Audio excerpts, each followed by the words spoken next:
This rugby preview is brought to you by Specsavers.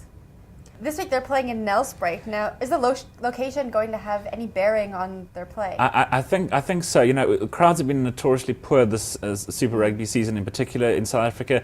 If you look at the first game the Springboks played in mid-year against the World 15 in Newlands, there were a lot of empty seats. In Durban, again, a lot of empty seats. And now we're heading off to Nelspruit, which is more like a soccer hotbed. You know, it was big during this 2010 Soccer World Cup, and it's more a soccer venue for the PSL. So, difficult place to get to. I'm expecting a lot of empty seats again. The ticket prices are really astronomical. So, you know, the Springboks aren't going to have a real rugby crowd behind them. They're going to be a bit of those, you know, neutrals on the fence. We're not too sure what this game of rugby is about. You know, we prefer our soccer.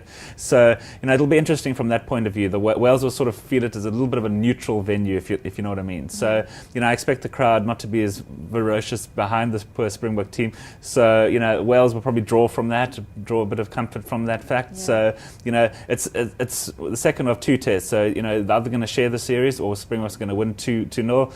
Now, big news for the Springboks, obviously, Victor Matfield playing his 112th test, which sets a record for a South African player. So, you know, whenever players tend to reach milestones like 100 tests or a new record, it seems like the rest of the team really get up and play for that player.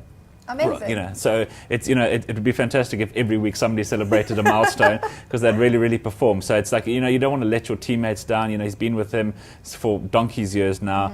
Finally reached the new record mark. So they'll certainly be behind him. You know, Matfield has retired in the past, but he came back to rugby this year. So he'll be looking to get to the World Cup next year, then perhaps call it a day.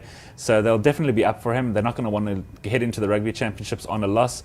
So, you know, I expect the Springboks to win by at least 10 points, but certainly more competitive than the first test. So that's you on record, at least 10 points. At least 10 points, yes.